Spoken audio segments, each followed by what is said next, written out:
السلام علیکم۔ اسٹارلائٹ story time میں خوش آمدید۔ ہمارے ناول کا نام ہے تجھے عشق ہو خدا کرے اور اس کی رائٹر ہے ایمان خان، اور آج اس کی 3rd ایپیسوڈ ہم شروع کر رہے ہیں۔ اس نے لکھ کر سینڈ کیا رائل گرین میں آپ کو پک کر لوں گا بس اسٹاپ سے، کیونکہ میں نہیں چاہتا کوئی آپ کے کردار پہ انگلی اٹھائے۔ میسج پڑھ کر پریوش کے لبوں پر ایک حسین مسکراہٹ پھیل گئی اور اس نے اوکے لکھ کر سینڈ کر دیا۔ پری شام کو جا کے بس اسٹاپ پر آ کر کھڑی ہوئی تھی۔ ابھی اسے کھڑے ہوئے تھوڑی ہی دیر ہوئی تھی کہ 2 آوارہ لڑکوں نے اس کے قریب آ کر بائیک روک دی۔ کہاں جانا ہے؟ آئیں ہم چھوڑ دیں، اس میں سے ایک نے کہا۔ پری کو اپنا آپ بہت غیر محفوظ لگا۔ وہ اتنی بہادر تو تھی کہ اپنی حفاظت خود کر سکتی تھی۔ اس سے پہلے کہ وہ کچھ کرتی، ایک نے آگے بڑھ کر اس کی چادر کھینچنے کی کوشش کی۔ پری نے شدید غصے کے عالم میں اس کے منہ پر زوردار تماچا اس کے منہ پر دے مارا۔ وہ غصے سے پلٹا اور پریوش کی چادر کھینچنے کی کوشش کرنے لگا۔ پریوش اس سے اپنی چادر چھڑوانے کی ناکام کوشش کر رہی تھی۔ جا لے کے جا اسے، میں ابھی آتا ہوں۔ دوسرے نے دور سے ہانک لگائی۔ پریوش اس کا اشارہ سمجھ چکی تھی۔ حواس باختہ سی ہو کر اسے خود سے دور کرنے لگی۔ اے اللہ میری عزت محفوظ فرما، اور وہ دل میں دعا کرنے لگی۔ اس کی آنکھوں میں نمی تیرنے لگی۔ وہ اس کو گھسیٹتا ہوا اندر ویرانے کی جانب لے جانے لگا۔ پریوش کو دھکا دے کے نیچے پھینک دیا۔ جولائی کا مہینہ تھا، گرمی اپنے زوروں پر تھی اور دوسرے بس اسٹاپ کی نسبت یہ بس اسٹاپ تھوڑے ویرانے پہ تھا، لہٰذا انہیں موقع مل گیا تھا۔ خوف کے مارے پری نے آنکھیں بند کر لی اور زور سے مدد کے لیے چلائی تھی۔ ابھی اس کی آنکھیں بند تھیں کہ اسے لگا کسی نے لڑکے کو دھکا دے کے گرایا ہے۔ اس نے آنکھیں کھولی تو سامنے حدید کھڑا تھا۔ وہ اب اس لڑکے کو گرا کے پوری طرح سے اس پہ جھک کر اسے مار رہا تھا۔ وہ چلا رہا تھا، تیری جرأت کیسے ہوئی اسے ہاتھ لگانے کی؟ میں تیرے ہاتھ ہی کاٹ دوں گا۔ پریوش حواس سے بیگانہ یہ منظر دیکھ رہی تھی۔ اس لڑکے کے ناک اور منہ سے خون بہہ رہا تھا، لیکن حدید کے ہاتھ رک نہیں رہے تھے۔ دوسرا لڑکا شاید یہ منظر دیکھ چکا تھا، اس لیے بھاگ گیا تھا۔ وہ درد سے کرہا رہا تھا۔ اس کے کرہانے سے پریوش جیسے ہوش میں لوٹی۔ پری کو لگا اگر تھوڑی دیر اور وہ اسے اسی طرح سے مارتا رہا تو وہ مر جائے گا۔ حدید چھوڑیے اسے، یہ مر جائے گا۔ اس نے حدید کا بازو پکڑ کے اسے پیچھے کیا۔ مر جائے، اس کی ہمت کیسے ہوئی یہ تمہیں ہاتھ لگائے؟ میں اس کے ہاتھ کچل دوں گا۔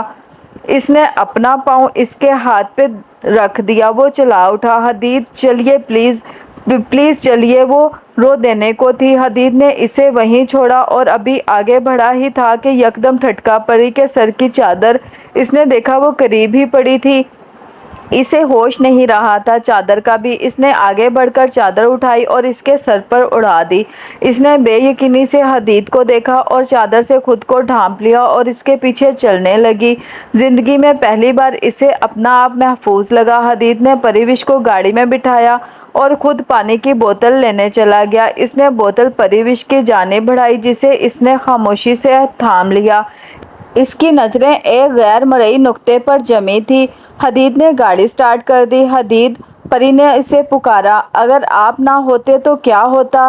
اس نے کھوئے کھوئے انداز میں کہا۔ ریلیکس پری یار، میرے ہوتے ہوئے کوئی بھی تمہیں ٹیڑھی آنکھ سے بھی نہیں دیکھ سکتا۔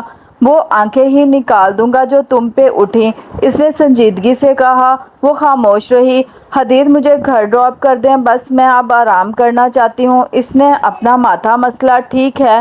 حدید نے کوئی اعتراض نہ کیا اور گاڑی کا رخ اس کے گھر کی جانب موڑ دیا۔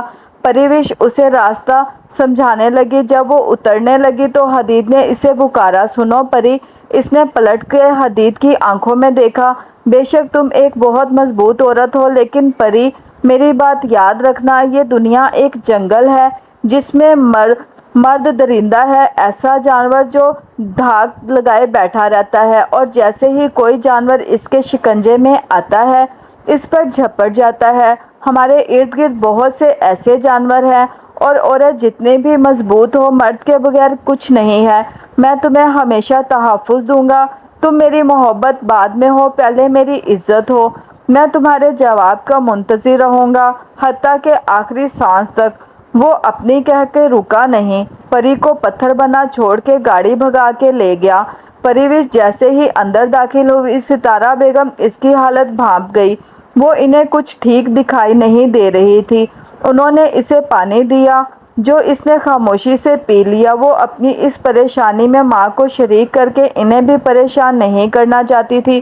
انہوں نے بہت پوچھا لیکن وہ ٹال گئی۔ اب وہ کافی حد تک سنبھل چکی تھی، خود کو نارمل کمپوز کرنے لگی۔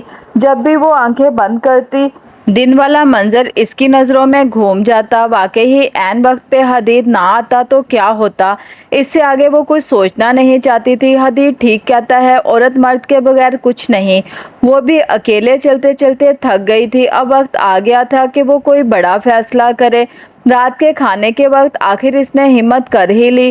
امی، مجھے آپ سے کچھ بات کرنی ہے۔ ہاں ہاں بولو نا، ستارہ بیگم نے روٹی کا ٹکڑا منہ میں ڈالتے ہوئے کہا۔ امی، وہ اور ساتھ حدید کے بارے میں سب کچھ بتا دیا۔ وہ مجھ سے شادی کے خواہش مند ہے۔ اگر آپ کی اجازت ہو تو انہیں بلا لوں۔ ستارہ بیگم کی خوشی سنبھالے نہیں سنبھل رہی تھی۔ کیا تمہیں پسند ہے؟ انہوں نے اس کی رائے پوچھی۔ اس نے ہولے سے اثبات میں سر ہلا دیا۔ پری، تمہیں پتہ نہیں میں کتنی خوش ہوں۔ یا اللہ تیرا شکر ہے ان کی دعائیں قبول ہو گئی تھیں۔ آخر پریوش شادی کے لیے مان گئی تھی، ورنہ انہوں نے تو امید ہی چھوڑ دی تھی۔ تم انہیں کل ہی بلا لو، انہوں نے خوشی سے کہا۔ پریوش نے اثبات میں سر ہلا دیا اور ستارہ بیگم شکرانے کے نفل ادا کرنے اٹھ گئی۔ پریوش نے کمرے میں جا کر موبائل پہ حدید کو میسج ٹائپ کیا۔ حدید، امی آپ سے ملنا چاہتی ہیں، کل آ جائیں۔ حدید نے جیسے ہی میسج پڑھا، اس کی خوشی کی انتہا نہ رہی۔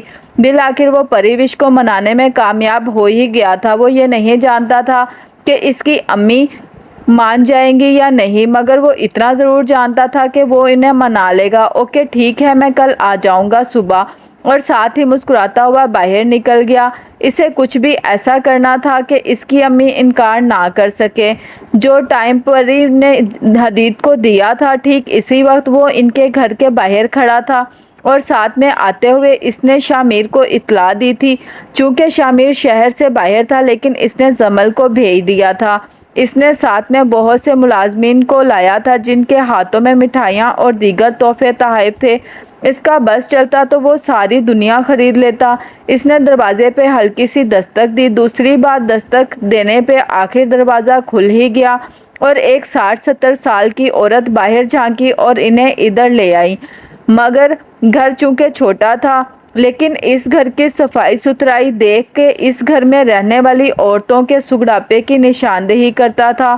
حدید متاثر ہوئے بغیر نہ رہ سکا۔ آپ دونوں بیٹھ کر باتیں کریں، میں پریوش کو دیکھ کے آتی ہوں، جمل کہہ کر پریوش کے کمرے میں چلی گئی۔ بیٹا کیا کرتے ہو آپ؟ آپ کے علاقے کا کمشنر ہوں میں، اس نے مسکرا کے اپنا تعارف کروایا۔ اچھا، کیا واقعی؟ وہ متاثر ہوئے بنا نہ رہ سکی۔ ماشاءاللہ، امی ابو نہیں آئے آپ کے ساتھ بیٹا؟ ان کے اگلے سوال پہ اس نے ضبط کیا اور خود پہ قابو پاتے ہوئے کہا، میری امی کی ڈیتھ ہو گئی تھی جب میں بہت چھوٹا تھا، اور ابو کی ڈیتھ کو 1 سال ہونے لگا ہے۔ جمل اور شامیر کے علاوہ اب میرا دنیا میں کوئی نہیں ہے۔ جمل میری بھابھی نہیں، میری بہن ہے۔ بس میری دنیا بہت چھوٹی ہے جس میں بہت سی مختصر لوگ ہیں۔ اگر آپ کو میں پسند آ گیا تو آپ اور پریوش بھی اس میں شامل ہو جائیں گے، اور میں بہت ہی سیدھا انسان ہوں آنٹی، سیدھی بات کروں گا۔ مجھے پریوش سے اتنی محبت ہے کہ میں یہ دعویٰ کر سکتا ہوں کہ آپ کے بعد پریوش سے کوئی اپنی جان سے بڑھ کر محبت کر سکتا ہے تو وہ میں ہی ہوں۔ اب آگے آپ کی مرضی، آپ مجھے قبول کرتی ہیں یا نہیں؟ آپ میری ماں جیسی ہیں، آپ کی ہر بات، ہر فیصلہ سر آنکھوں پہ۔ اب جو آپ کہیں گی ویسا ہی ہوگا۔ اس نے اپنی بات ختم کر کے ان کے تاثرات دیکھے جس میں پسندیدگی صاف ظاہر تھی۔ حدید لفظوں کا جادوگر تھا اور یہ کام تو اس کے لیے بہت معمولی تھا۔ بالکل بیٹا، میں تمہاری ماں ہی ہوں، اور جتنے تم سلجھے ہوئے ہو کوئی تمہیں انکار کر ہی نہیں سکتا۔ انہوں نے اس کو محبت سے دیکھ کر کہا، لیکن پریوش حدید کی بہن نہیں ہے۔ کیوں نہ آنٹی؟ دروازے کے پاس کھڑی زمل، جس نے شاید گفتگو کے آخری الفاظ سنے تھے، شرارت سے بولی، اور آنٹی بس اب مزید دیر نہ کریں، پریوش کو مسز حدید بنا دیں، مجھ سے اپنے بھائی کی یہ تنہائی برداشت نہیں ہوتی۔ اس نے شریر لہجے میں حدید کی جانب دیکھتے ہوئے کہا۔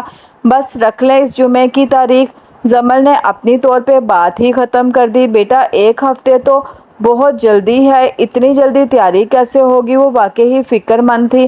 آنٹی کوئی بھی انتظام کرنے کی ضرورت نہیں ہے، مجھے بیٹا بولا ہے نا آپ نے، میں سب کچھ دیکھ لوں گا۔ اس نے ان کی فکر دور کرنے کی کوشش کی، لیکن بیٹا انہوں نے بولنا چاہا۔ آنٹی مجھے پری چاہیے، بس اس جمعہ کو نکاح رکھ لیں بس۔ اس نے بات ختم کی۔ انہوں نے بھی آخر حدید کے سامنے ہار مان لی۔ ویسے بھی حدید انہیں دل سے پسند آیا تھا، وہ اس سے متعلق بہت مطمئن تھی۔ بس اب ہمیں اجازت دیں۔ وہ اٹھنے لگا۔ ارے نہیں بیٹا، میں تو چائے لانے لگی تھی۔ انہوں نے اسے روکنا چاہا۔ نہیں آنٹی آج نہیں، اگلی بار جب پری کے ساتھ آؤں گا پھر ضرور چائے پیوں گا، بس آپ کا پیار چاہیے، اس نے مسکرا کے کہا۔ ستارہ بیگم نے اس کا ماتھا چوما، وہ واقعی ہیرا تھا، ان کے صبر کا صلہ۔ وہ جیسے ہی باہر نکلا تو ادھر ادھر نظریں گھما کے پری کو تلاش کرنے لگا۔ حدید نہیں نظر آئے گی؟ اس نے حدید کو چھیڑا۔ ارے نہیں یار، میں وہ نہیں دیکھ رہا تھا، وہ ایک دم بخلا گیا۔ سب پتہ ہے مجھے، چلو اب، زمل نے ہنستے ہوئے کہا، اور وہ دونوں باہر نکل گئے۔ حدید کے جانے کے بعد ستارہ بیگم پریوش کے پاس آئیں۔ پری میری جان، اللہ نظر بد سے بچائے، بہت اچھا لڑکا ہے وہ، میں نے رضامندی ظاہر کر دی ہے، جمعے کو نکاح کی تاریخ دے دوں گی انہیں میں۔ پری کو وہ بہت خوش لگی۔ بس پری، میں اب تمہاری زندگی میں خوشیاں دیکھنا چاہتی ہوں، بہت ساری رسوائیاں برداشت کر لی ہیں ہم نے۔ پری ادھر میرے قریب آؤ۔ پری جو سر جھکا کے ان کی باتیں سن رہی تھی، اٹھ کے ان کے قریب آ گئی۔ ایک وعدہ کرو مجھ سے، انہوں نے آج سے کہا۔ جی امی۔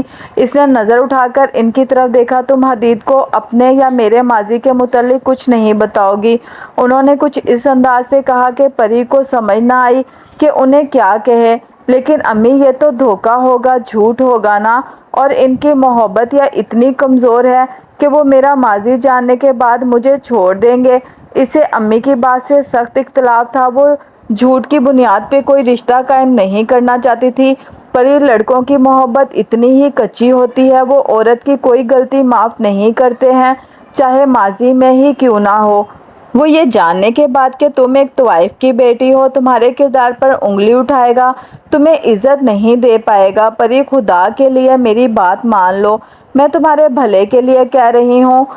کوئی یہ نہیں پوچھے گا کہ ستارہ تم طوائف کیوں بنی ہو، کن مجبوریوں نے تمہیں اپنی عزت بیچنے پر مجبور کیا۔ ان کی آنکھوں میں نمی تیرنے لگی جب ایک 5 مہینے کی یتیم بچی کو گود میں اٹھا کے نکلی۔ سر پہ کوئی چھت نہیں، پاؤں میں پہننے کے لیے جوتیاں نہیں، اور کیسے صبح تک بھائی صاحب کے قدموں میں بیٹھ کے محبت کرنے کی جو غلطی کی تھی، اس کی معافی مانگی تھی، لیکن انہوں نے بار بار ایک ہی بات بولی تھی کہ جس دن تم نے اس گھر کی چوکھٹ پار کی تھی، تم ہمارے لیے اسی دن مر گئی تھی۔ اس دن لوگوں کی گندی نظروں سے بچنے کے لیے مجھے کوٹھا ہی محفوظ لگا، پھر کب میں ستارہ سے ستارہ بائی بنی مجھے پتہ ہی نہیں چلا، لیکن تمہیں ہمیشہ میں نے محفوظ رکھا لوگوں کی گندی نظروں سے۔ جس دن تم پہ پہلی گندی نظر پڑی میں نے کوٹھا ہی چھوڑ دیا، لیکن لوگ یہ نہیں سمجھیں گے، لوگ تمہیں ایک گناہ سے منسوب کریں گے جس کا کوئی باپ نہیں۔ لوگ کہیں گے کہ ایک کوٹھے پہ پلنے والی لڑکی پاک کیسے ہو سکتی ہے۔ وہ ایک لمحے کے لیے رکی، ان کے چہرے پر گزرے وقت کی اذیتیں در آئیں۔ کوئی یہ کیوں نہیں دیکھتا پری کہ اس سب کا ذمہ دار کون تھا؟ وہ ٹارگٹ کلرز جس نے تمہارے باپ کی جان لی، یا تمہاری دادی جنہوں نے مجھے گھر سے بے دخل کیا، یا میرے بھائی صاحب جن کے لیے میں مر گئی تھی، یا میرا امی بس چپ ہو جائیں پلیز، میں وعدہ کرتی ہوں یہ راز میرے سینے میں دفن ہو جائے گا، اور حدید کو میری موت تک اس راز کا پتہ نہیں چلے گا۔ اس نے یقین دہانی کروائی۔ میں تمہارے لیے ہی کہہ رہی ہوں، میں نہیں چاہتی کہ زندگی میں جو میرے ساتھ ہوا تمہارے ساتھ بھی ہو۔ امی کچھ نہیں ہوگا، بس اب آپ مسکرا دیں، کچھ آنسو سنبھال کے بھی رکھیں، میری رخصتی کے وقت کام آئیں گے۔ اور وہ اس کی بات سن کے دل و جان سے مسکرا دی۔ جمعہ کو دونوں کا نکاح تھا اور پھر اگلے ہفتے سے باقاعدہ رسومات کا آغاز ہو رہا تھا۔ حدید اتنا خوش تھا کہ اس قدم زمین پر نہیں لگ رہے تھے۔ اس نے ہر جگہ سے قیمتی چیز پریوش کے لیے خریدی تھی، کپڑوں سے لے کے اس کی نیل پالش کا اور لپسٹک کا ایک ایک کلر اس نے پریوش کی مرضی سے خریدی تھی کہ کہیں کوئی کمی نہ رہ جائے۔ آخر جمعہ کا دن آ ہی گیا اور پریوش مسز حدید بن گئی۔ آخر پریوش حدید کی ہو ہی گئی تھی۔ تمام فنکشنز کا اختتام بہت اعلیٰ تھا۔ شہر کے سب سے بڑے میرج ہال میں بارات کا انتظام کیا گیا تھا۔ پریوش نے ریڈ شرارہ زیبطن کیا ہوا تھا، لمبے بالوں کو ایک جوڑے کی صورت میں باندھا گیا تھا۔ وہ میک اپ کی عادی نہیں تھی، لیکن آج جب اس کو میک اپ کیا اس نے تو وہ بے حد حسین لگ رہی تھی۔ ایک لمحے کے لیے وہ خود ششدر رہ گئی۔ پتہ نہیں یہ میک اپ کا کمال تھا یا حدید کی محبت کا، جس نے اسے اتنا بدل کے رکھ دیا تھا۔ رخصتی کے وقت پارلر والی نے لاکھ منع کرنے کے باوجود بھی اپنے آنسو روک نہ پائی اور پھوٹ پھوٹ کے رو دی، اور آخر وہ اس 2 مرلے کے ستارہ بائی کے گھر سے نکل کے حدید کے اس محل نما گھر میں آ گئی۔ پر شاید وہ یہ بھول چکی تھی کہ ماضی کو پیچھے چھوڑ دینے سے ماضی چھوٹ نہیں جاتا، بلکہ وہ ہر جگہ انسان کا پیچھا کرتا ہے، انسان کی موت تک۔ حدید نے گاڑی سے نکل کر پریوش کی سائیڈ کا دروازہ کھولا اور ہاتھ بڑھایا۔ پریوش نے ایک نظر اس کے ہاتھ کو دیکھا اور مسکرا کے اپنا ہاتھ اس کے ہاتھ پہ رکھ دیا۔ وہ اس کے قدم کے ساتھ قدم ملا کے گھر تک آ گئی۔ گھر کے اندر بالکل خاموشی چھائی ہوئی تھی۔ حدید نے آگے بڑھ کر مین ڈور کھولا اور اتنے میں بالکل اندھیرا چھا گیا۔ اوہ سوری یار، گھر میں آج کوئی ملازم نہیں ہے، میں نے سب کو چھٹی دے دی ہے، میں اکیلے میں تمہارے ساتھ وقت گزارنا چاہتا تھا، میں دیکھ کے آتا ہوں کیا مسئلہ ہے۔ وہ اسے وہیں چھوڑ کے آگے بڑھا اور تھوڑی ہی دیر بعد پورا گھر روشن ہو گیا۔ پریوش کو لگا وہ کوئی خواب دیکھ رہی ہے۔ پورے گھر کو گلاب کے پھولوں کے ساتھ سجایا گیا تھا۔ اسے محسوس ہوا کوئی اس پر پھولوں کی برسات کر رہا ہے۔ اس نے نظر اٹھا کے اوپر دیکھا تو چھت پہ حدید کھڑا اس پر پھولوں کی پتیاں نچھاور کر رہا تھا۔ Welcome to your house Mrs Hadid, اس نے مسکرا کر کہا اور ایک جھٹکے میں اس کے قریب آ کے کھڑا ہو گیا۔ بے شک وہ کسی بھی لڑکی کا خواب ہو سکتا تھا، اس نے اپنی پوری زندگی میں اس سے خوبصورت مرد نہیں دیکھا تھا۔ کیا سوچ رہی ہو؟ چلیں۔ وہ مسکرایا تو اس کے گالوں پہ بڑے ڈمپل نے اس کو مزید حسین بنایا۔ وہ پریوش کا ہاتھ تھام کے اندر لے گیا۔ اندر بھی گلاب کے پھولوں سے سجاوٹ کی گئی تھی اور ان کی مہک پورے کمرے میں پھیل چکی تھی۔ آہ جانیں حدید، آؤ یہاں بیٹھو۔ اس نے ڈریسنگ ٹیبل کے نزدیک پڑی کرسی پر اسے بٹھایا۔ وہ چپ چاپ وہاں بیٹھ گئی۔ اس نے اس کے سر پر ٹکے بھاری دوپٹے کو سرکایا اور اس کے بالوں کا جوڑا دکھائی دینے لگا۔ دیکھو پری، تم کتنی خوبصورت ہو، کتنی حسین، اف مجھے لگتا ہے میں پاگل ہو جاؤں گا۔ ایک منٹ، اس نے وہ ڈبے جو سامنے ڈریسنگ ٹیبل پر پڑے تھے اس نے کھول کے پری کے سامنے رکھے۔ پریوش کبھی منہ کھول کے ڈبے کے اندر پڑے نیکلس کو دیکھتی جو کہ بہت قیمتی لگ رہا تھا، اور کبھی حدید کو۔ کیسا ہے؟ اس نے پریوش کی حیرانگی بھانپتے ہوئے پوچھا۔ بہت خوبصورت ہے حدید، وہ بس اتنا ہی بول پائی۔ اس پہ ننھے ننھے ہیرے چمک رہے تھے۔ ایک منٹ، اس نے نیکلس اٹھا کر پریوش کے گلے میں پہنایا۔ اب بہت خوبصورت لگ رہا ہے، اس نے محبت سے دیکھ کے کہا تو پری جھنپ سی گئی۔ اسے اپنی قسمت پہ رشک ہوا۔ پری، میرا بس چلے تو میں پوری دنیا خرید لوں تمہارے لیے۔ اس نے پری کے گلے میں بانہیں ڈال دی۔ وہ اس کے اتنے قریب تھا کہ اس کی دھڑکنوں کی آواز بھی سن سکتی تھی۔ یہ دھڑکنیں صرف پری کے نام سے دھڑکتی تھی اور واقعی حدید سے بڑھ کر اسے کوئی نہیں چاہ سکتا تھا، لیکن حد سے بڑھ کے محبت بھی خطرناک ہوتی ہے۔ دور کھڑی تقدیر نے سرگوشی کی تھی۔ صبح پریوش کی آنکھ کھلی تو حدید سو رہا تھا۔ اسے باہر کوئی غیر معمولی شور محسوس ہوا۔ وہ اٹھی اور باہر لان کی طرف گئی۔ لان میں دوسری طرف مین گیٹ کے باہر اسے ایک عورت کھڑی دکھائی دی۔ کالے رنگ کی ساڑی، چھوٹے بال جو کندھوں تک آتے تھے، سفید رنگت اسے پتہ نہیں کیوں وہ حدید کی طرح لگی۔ وہ چھوٹے چھوٹے قدم اٹھاتی قریب گئی۔ سیکیورٹی گارڈ شاید انہیں گھر کے اندر آنے سے روک رہا تھا، لیکن وہ اندر آنے پہ باضد تھی۔ سنو گل خان، یہ کیا ہو رہا ہے؟ اس نے قریب جا کے گل خان سے پوچھا۔ وہ عورت گل خان کو چھوڑ کے اب پریوش کا جائزہ لینے لگی۔ بیگم صاحبہ کچھ نہیں، یہ اندر آنے کی کوشش کر رہی ہیں، آپ جائیں، میں سنبھال لوں گا۔ حدید نے شاید اسے بھی بتانے سے منع کیا تھا، تبھی وہ پریوش کو دیکھ کے گھبرا گیا تھا۔ اور یہ کون ہے؟ پریوش نے اگلا سوال کیا۔ وہ سمجھ نہیں پا رہی تھی کہ اس عورت کا کیا چکر ہے۔ اس عورت نے پریوش کے ہاتھوں پہ لگی مہندی دیکھی، اس کی بھی یہی حالت تھی۔ اس نے چونک کے پریوش کو دیکھا، پھر بولی، گل خان، یہ لڑکی کون ہے؟ اس نے حیرت و خوشی کے ملے جلے جذبات میں کہا، یہ صاحب جی کی بیوی ہے، کل شادی تھی صاحب جی کی۔ اور وہ یہ بات سن کے پریوش کے قریب آئی۔ کیا میرے حدید نے شادی کر لی؟ میرے بیٹے نے شادی کر لی اور مجھے کسی نے بتایا بھی نہیں، انہوں نے دکھ سے کہا۔ پری کو سمجھ نہیں آ رہی تھی کہ یہ کیا ہو رہا ہے، یہاں کیا ہو رہا ہے۔ ابھی وہ یہی سوچ رہی تھی جب پیچھے سے کسی کی گرجدار آواز گونجی۔ اس نے مڑ کے دیکھا تو حدید کھڑا تھا۔ اس کے چہرے کے زاویے بگڑ چکے تھے۔ وہ پریوش کے قریب آیا اور اسے کہا، تم اندر جاؤ۔ پریوش منہ کھول کے حیرت سے اسے دیکھ رہی تھی۔ اس نے آج تک اپنی زندگی میں حدید کو اتنے غصے میں نہیں دیکھا تھا۔ تم نے سنا نہیں؟ اندر جاؤ۔ اب کی بار آواز پہلے سے اونچی تھی۔ پریوش کے قدم خود بخود کمرے کی جانب مڑ گئے اور اب وہ ان خاتون کی جانب مڑا۔ لاکھ دفعہ کہہ چکا ہوں کہ میں ادھر مت آیا کریں، نکالو انہیں باہر، اس نے گل خان کو حکم دیا۔ جاتے جاتے بھی پریوش کے کانوں میں آواز جا رہی تھی، حدید میری بات سنو، ایک دفعہ سن لو۔ لیکن حدید پیچھے مڑ کے نہیں دیکھ رہا تھا۔ البتہ گل خان اب بدتمیزی سے ان خاتون کو باہر نکال رہا تھا اور پریوش بری طرح سے الجھ چکی تھی۔ ولیمے کی تقریب کے دوران پریوش کو وقت ہی نہیں ملا کہ وہ حدید سے اس متعلق کچھ پوچھ ہی نہ سکی۔ ابھی وہ گھر آئی، وہ بری طرح سے تھک چکی تھی، البتہ وہ بری طرح سے الجھ چکی تھی۔ اس عورت والے قصے کے متعلق حدید باہر سے ابھی اندر آیا تو اسے پریوش کچھ پریشان لگی۔ وہ اس کے قریب بیٹھ گیا۔ کیا ہوا میری جان؟ آج مجھے کچھ پریشان لگ رہی ہے، اس نے اس کے بالوں کو چھوتے ہوئے کہا۔ وہ حدید، آپ سے کچھ پوچھنا تھا میں نے، اس نے ہچکچاتے ہوئے کہا۔ ہاں ہاں پوچھو نا۔ وہ اب گلاس میں پانی انڈیل رہا تھا۔ وہ صبح جو عورت آئی تھی وہ کون تھی؟ اور آپ کا اس کے ساتھ رویہ مجھے کچھ سمجھ میں نہیں آیا۔ آخر اس نے اپنی سوچوں کو زبان دے دی تھی۔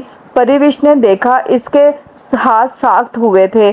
پہلے تو وہ خاموش رہا، پھر بولا، وہ ویسے ہی ہے پاگل عورت، تم جان کے کیا کرو گی؟ اس نے جیسے ناک سے مکھی اڑائی۔ لیکن حدید مجھے جاننا ہے، وہ باضد ہوئی۔ پری، بحث نہیں پسند مجھے، کوئی اور بات کرو، میں تھک چکا ہوں پلیز، اس نے التجائیہ لہجے میں کہا تو پریوش کو اس کی بات ماننی ہی پڑی۔ پری، حدید اجلت سے انداز میں داخل ہوا اور آتے ہی پریوش کو پکارنے لگا۔ پری جو کچن میں شاید ملازمہ کو کوئی کام سمجھا رہی تھی، اس کی آواز سن کے باہر آئی۔ کیا ہوا ہے حدید، اتنا اونچا اونچا کیوں بول رہے ہو؟ اس نے دونوں کانوں پر ہاتھ رکھتے ہوئے کہا۔ پری، بات ہی ایسی ہے، میرے پاس تمہارے لیے ایک سرپرائز ہے، تم بھی سنو گی نا؟ خوشی سے جھوم اٹھو گی۔ اس نے پریوش کو اپنے بازو کے گھیرے میں لیتے ہوئے اٹھا لیا۔ پریوش اس کے لیے تیار نہیں تھی۔ حدید کچھ بتا تو دیں بھی، کیا اسی طرح تجسس سے بولتے رہیں گے؟ مجھے کچھ بھی سمجھ نہیں آ رہی، اس نے محبت سے اس کے گرد بازو حائل کرتے ہوئے کہا۔ ہم کل ناران کاغان کے لیے نکل رہے ہیں، اس کے بعد ہم اٹلی پیرس جائیں گے اور میں تمہارے ساتھ اپنی زندگی کا ہر لمحہ گزاروں گا۔ وہ بہت پرجوش تھا۔ اچھا حدید، مجھے نیچے تو اتاریں۔ کیوں، یہاں کیا مسئلہ ہے؟ اس نے مصنوعی ناراضگی سے کہا۔ اچھا نہیں اتارنا آپ نا، تو ٹھیک ہے، ایسے ہی مجھے پورے گھر کا چکر لگوائیں، اس نے جیسے حکم صادر کیا۔ اچھا میری جان، اور کچھ؟ حدید نے تابداری سے کہا۔ بس اتنا کافی ہے۔ ساتھ ہی وہ کھلکھلا کے ہنس پڑی۔ ان دونوں کی ساری تیاریاں مکمل تھی۔ وہ اس کے ساتھ ہر لمحہ جی رہی تھی۔ پریوش کو کبھی کنفیوژن ہوتا کہ اس سے پہلے تو کوئی زندگی تھی ہی نہیں، اصل زندگی تو حدید کے سنگ تھی۔ حدید کی محبت میں دن بہ دن اضافہ ہوتا جا رہا تھا اور پریوش خود کو ہواؤں میں اڑتا محسوس کرتی۔ ابھی بھی ان کا ناران کا گان آئے دوسرا دن تھا۔ انہوں نے آج جھیل سیف الملک جانا تھا، لیکن حدید اٹھ ہی نہیں رہا تھا۔ وہ ابھی سر دھو کے باہر آئی تھی، بال ابھی تک گیلے تھے۔ اس نے دیکھا حدید ابھی تک سو رہا تھا۔ آخر وہ اس کے قریب گئی، کچھ سوچا اور اپنے بالوں کو سکھانے کی بجائے حدید کے منہ کے قریب لے گئی تو پانی کے ننھے ننھے قطرے اس کے منہ پہ گرنے لگے۔ یکدم وہ اٹھا اور جیسے ہی اس کو سمجھ آئی پریوش پیچھے ہو گئی اور اس کو دیکھ کے مسکرانے لگی۔ بہت شرارتی ہو گئی ہو تم، اس نے مصنوعی خفگی سے کہا۔ چلیے اٹھیے، بھول گئے آج آپ نے مجھے ناران کا گان گھمانا تھا؟ وہ اب بالوں میں کنگھی کر رہی تھی۔ ہاں یاد آیا یار، دیکھو 12 ہو رہے ہیں، میں پہلے ہی جگا دیتی، کہہ کے یکدم بیڈ سے اترا اور واش روم میں گھس گیا۔ کون سی شرٹ نکالوں آپ کی؟ پریوش نے باہر سے ہانک لگائی۔ جو تمہیں مجھ پر سب سے زیادہ اچھی لگتی ہے۔ اس نے سب کچھ پریوش پہ چھوڑ دیا اور پریوش مسکرا کے اس کے کپڑے نکالنے لگی۔ ناران کا گان سے وہ اسلام آباد آئے تھے، وہاں سے ان کی فلائٹ اٹلی کی تھی اور وہاں سے وہ اٹلی کے لیے نکل چکے تھے۔ اٹلی پہنچتے ہی پریوش کو لگا کہ وہ کوئی خواب دیکھ رہی ہے۔ یہ سب کچھ تو اس کی خوابیں بھی تھی جو حقیقت ہو رہی تھی۔ وہاں کا موسم بھی پاکستان کے موسم سے بہت مختلف تھا۔ ابھی بھی یہ دسمبر کی ایک ٹھنڈی شام تھی، ہلکی ہلکی برف باری شروع ہو چکی تھی۔ وہ ابھی ایک بڑے سے مال میں شاپنگ کر رہے تھے۔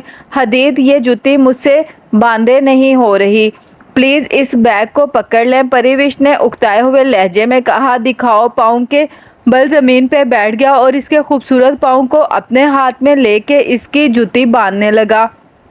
پریوش کو حدید سے یہ امید نہیں تھی کہ وہ اس طرح مال میں ایسی حرکت کرے گا، اس لیے پھٹی پھٹی آنکھوں سے اس نے دیکھنے لگی۔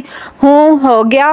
مال میں تمام لوگ جمع ہو چکے تھے۔ ایک بھورے بالوں والی خوبصورت لڑکی جو اطالوی ہی لگ رہی تھی، اس نے پرجوش انداز میں کہا۔ پریوش اور حدید دونوں مسکرا کے اسے دیکھنے لگے۔ چلیں۔ حدید نے پریوش کی جانب دیکھا تو دونوں کے ساتھ آگے بڑھ گئے۔ یہ سب سفر اس کی زندگی کا یادگار سفر تھا۔ ادھر سے واپسی کے بعد کچھ عرصے وہ ان جگہوں کی خوبصورتی کے سحر میں مبتلا رہی۔ اس کے بعد زندگی ایک ڈگر پہ رواں دواں ہو گئی، لیکن حدید کی محبت میں کوئی کمی نہیں ہو رہی تھی۔ وہ آج بھی پریوش سے پہلے دن جیسی ہی محبت کرتا تھا۔ حدید تو سارا دن غائب رہتا تھا، پریوش پیچھے بور ہوتی رہتی تھی، لیکن وہ اسے بالکل اکیلا نہیں چھوڑتا تھا۔ وہ جتنا بھی مصروف ہو، پریوش کے لیے اس کے پاس وقت ہوتا تھا۔ ان کی شادی کو 1 مہینہ ہو چکا تھا۔ یہ ایک آفس نما کمرہ تھا، ٹیبل تھی جس پہ کچھ ضروری کاغذات پڑے تھے اور ساتھ ہی فریم پہ اس کی اور پریوش کی تصویر تھی۔ وہ تصویر دیکھ کے مسکرا دیا اور پھر اسے اپنے کام میں لگ گیا۔ دروازے پہ ہلکی سی دستک ہوئی۔ کم ان، اس نے اسی طرح بغیر سر اٹھائے ہوئے کہا۔ کوئی چھوٹے چھوٹے قدم اٹھاتا اس کے قریب پڑی کرسی پہ بیٹھ گیا۔ اس نے اب کی بار نظر اٹھا کر دیکھا جو چونک گیا۔ کمیل رضا، اس نے زیر لب کہا۔ ہاں میں کیا، مجھے یہاں دیکھ کے حیران ہو گئے ہو؟ اس نے طنزیہ لہجے میں کہا۔ کیوں، میں کیوں حیران ہوں گا؟ میں جانتا تھا تم یہاں آؤ گے اور میں تمہیں اپنے قدموں پہ لانا چاہتا تھا۔ اب کام کی بات کرو، اب میں تھوڑا مصروف ہوں۔ اس نے بھی اسی انداز میں کہا۔ تم نے میرے ابو کو کس جرم کی سزا میں عمر قید کی سزا دلوائی؟ کمیل کام کی بات پہ آیا۔ کیونکہ تمہارا باپ چور تھا، اس نے نارمل سے انداز میں کہا۔ Shut up, just shut up. Kumail اب بے قابو ہو چکا تھا۔ تم حقیقت پوری دنیا سے چھپا سکتے ہو، مجھ سے نہیں، سنا تم نے؟ سچ تو یہ ہے کہ تمہاری ماں کے میرے باپ سے ناجائز تعلقات تھے اور تم نے بدلہ لیا ہے۔ زبان اندر رکھو اپنی۔ تمہاری اوقات کیا ہے جو تم میرے آفس میں کھڑے ہو کر یہ بکواس کر رہے ہو؟ وہ چیخ اٹھا۔ حقیقت یہ ہے کہ تمہارا باپ ایک کرپٹ انسان تھا اور یہ اس کی سزا ہے۔ تم کمیل نے کچھ بولنا ہی چاہا تھا کہ اس کی نظر پاس پڑی فریم پہ پڑی۔ وہ یکدم چونکا۔ وہ اس کے چہرے کو کیسے بھول سکتا تھا؟ یہ ان دونوں کی شادی کی تصویر تھی، شاید حدید بھی کھڑا تھا۔ یہ اس نے آگے بڑھ کے فریم اٹھائی۔ اپنی بیوی کے بارے میں کیا خیال ہے؟ اسے اب حدید کو طعنہ دینے کا موقع مل گیا تھا۔ میری بیوی کے بارے میں اگر تم نے ایک لفظ بھی کہا تو میں تمہیں جان سے مار دوں گا۔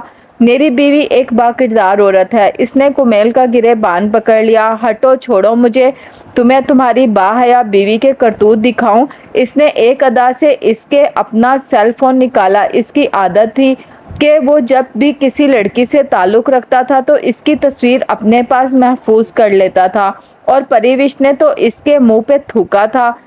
تو اس سے تو بہت سے احسان چکتا کرنے تھے۔ اس نے اپنی اور پریوش کی تصویر نکال کے اس کے سامنے ٹیبل پر رکھ دی۔ یہ ہے تمہاری باحیا بیوی کے کرتوت؟ او بھائی، ایک طوائف کی بیٹی بھی باکردار ہو سکتی ہے۔ وہ ہنسا زور سے اور حدید کو لگا وہ اس کی مردانگی کا مذاق اڑا رہا ہے۔ حدید کا سر یکدم گھما۔ کمیل ابھی بھی کچھ کہہ رہا تھا لیکن وہ تو دو باتوں پہ اٹک چکا تھا، باحیا بیوی، طوائف کی بیٹی۔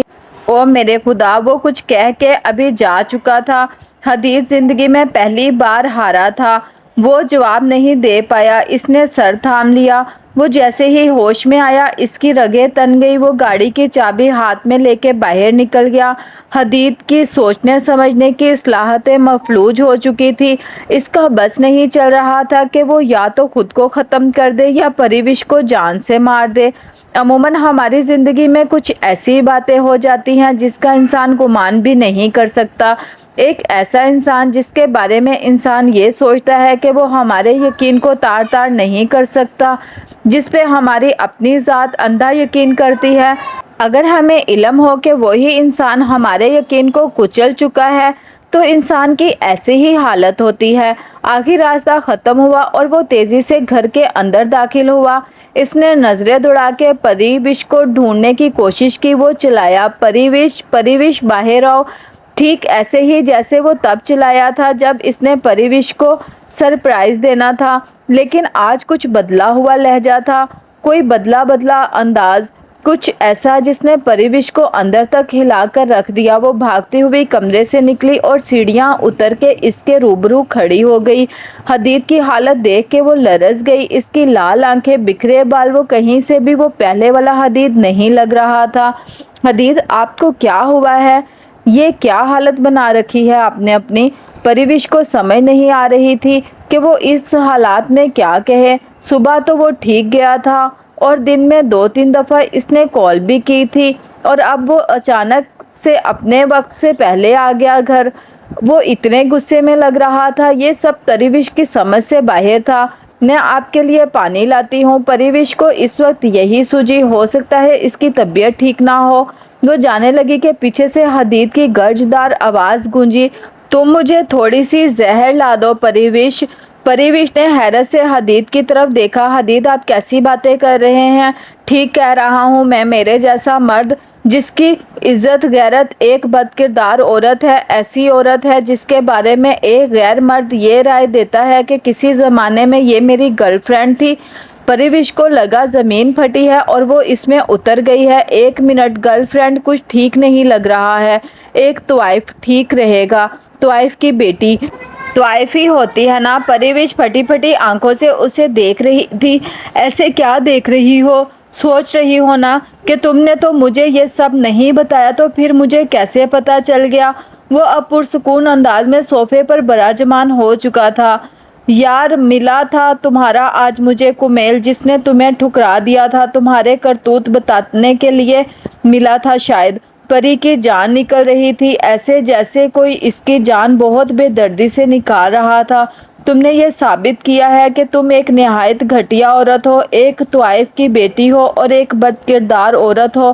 تم نے میرا یقین کرچی کرچی کر دیا، میری محبت کو بھی کچل ڈالا ہے تم نے، میرے خوابوں کی کرچیاں کر دی ہیں، ایسی کرچیاں جنہیں میں اگر چنوں گا تو میرے ہاتھوں کی پورے زخمی ہو جائیں گی، میری انگلیاں زخمی ہو جائیں گی۔ اس نے بے بسی سے اپنے ہاتھوں کی جانب دیکھا، اور اگر ان خوابوں کی کرچیوں کو اپنے دل میں بسائے رکھا تو میری روح زخمی ہو جائے گی۔ وہ صوفے پہ ڈھہ سا گیا اور بے بسی سے اپنا سر تھام لیا اور پھر یکدم پلک جھپکتے ہی اٹھا اور پریوش کو بالوں سے پکڑ لیا۔ تم نے آج تک میری محبت کی انتہا دیکھی ہے اور اب تم میری نفرت دیکھو گی۔ حدید پلیز میرے بال چھوڑ دیں پلیز، وہ درد سے کرہا رہی تھی۔ اس نے اس کے منہ کو اپنی جانب موڑ کے سختی سے پکڑ لیا۔ تم پل پل مرو گی، تمہیں میں پل پل کی موت دوں گا، تم موت مانگو گی پریوش، تمہیں موت نصیب نہیں ہوگی۔ اس وقت وہ اسے کوئی درندہ لگ رہا تھا۔ حدید پلیز میری بات سن لے، مجھے کچھ کہنے کا، کوئی صفائی دینے کا موقع تو دیں۔ کیا موقع دوں؟ ہاں، تمہاری پاک دامنی کا ثبوت تمہاری اور اس کی تصویروں کی شکل میں دیکھ چکا ہوں میں۔ اس نے اس کو زور سے زمین پہ پٹک دیا۔ اس کی دونوں کوہنیاں زمین پہ لگی اور ان پہ خراشیں آ گئیں اور خون رسنے لگا۔ حدید، اس نے بامشکل اٹھنے کی کوشش کی۔ اس نے آگے بڑھ کے اس کے پاؤں پکڑ لیے۔ حدید پلیز، میں آپ کی نفرت نہیں برداشت کر سکتی، خدا کے لیے ایسے نہ کریں۔ وہ اس کے قدموں سے لپٹ کے رونے لگی تھی۔ ہٹو، اور اب ایک بد کردار عورت سے محبت نہیں کر سکتا میں۔ تم میں اور میری ماں میں ایک چیز بہت میل کھاتی ہے، وہ بھی بد کردار ہے، تم بھی بد کردار ہو۔ جیسے وہ میرے لیے مر چکی ہے ویسے ہی آج سے تم بھی میرے لیے مر چکی ہو۔ اپنی بھلائی چاہتی ہو تو آئندہ میرے سامنے مت آنا، میں تمہیں جان سے مار دوں گا، سنا تم نے؟ وہ دھاڑا اور ایک جھٹکے سے آگے بڑھ گیا۔ اور سنو، ابھی تمہارے یار کمیل سے نمٹ لوں پھر تم سے نمٹوں گا۔ وہ اس کو انگلی سے تنبیہ کر کے آگے بڑھ گیا اور پیچھے پریوش کی سسکیاں سننے کے لیے کوئی نہیں تھا۔ کمیل نے آج ایک دفعہ پھر اسے برباد کر دیا تھا۔ اللہ تمہیں برباد کر دے کمیل، وہ چیخ چیخ کے ایک ہی بات کہہ رہی تھی۔ حدید پوری رات سو نہیں سکا اور سوئی تو پریوش بھی نہیں تھی۔ وہ جانتی تھی کہ حدید شام سے بھوکا ہے۔ وہ کچن میں اس کے لیے ناشتہ بنانے گئی۔ تھوڑی ہی دیر بعد اسے محسوس ہوا کہ اس کے پیچھے کوئی کھڑا ہے۔ اس نے مڑ کے دیکھا تو حدید کھڑا تھا۔ تمہیں کس نے یہ حق دیا ہے کہ تم میری اجازت کے بغیر کچن تک جاؤ؟ اس نے سختی سے کہا۔ وہ میں تو آپ کے لیے ناشتہ بنانے آئی تھی، اس نے ڈرتے ڈرتے کہا۔ ہوں، بناؤ ناشتہ۔ وہ اس کے قریب ہی کھڑا ہو گیا۔ پریوش کے ہاتھوں سے بلا وجہ ہی چیزیں گرنے لگی۔ حدید اپنی نظریں یہاں وہاں گھمانے لگا۔ پاس ہی چھری پڑی تھی۔ حدید نے آگے بڑھ کے چھری اٹھائی۔ پری، اس نے اتنی محبت سے کہا کہ ایک منٹ کے لیے پریوش کو محسوس ہوا کہ پرانے والا حدید واپس آ گیا ہے۔ پتہ ہے تکلیف کیا ہوتی ہے؟ اب وہ چھری کا تمام زاویوں سے جائزہ لے رہا تھا۔ پریوش کو اس کی ذہنی حالت پہ شک ہو رہا تھا۔ وہ آگے بڑھا اور چھری کو گرم کرنے لگا۔ پریوش کی سانسیں رکنے لگی۔ حدید، اس کے منہ سے دبی دبی چیخ نکلی۔ اس نے گرم چھری پوری قوت سے اس کے بازو پہ رکھی۔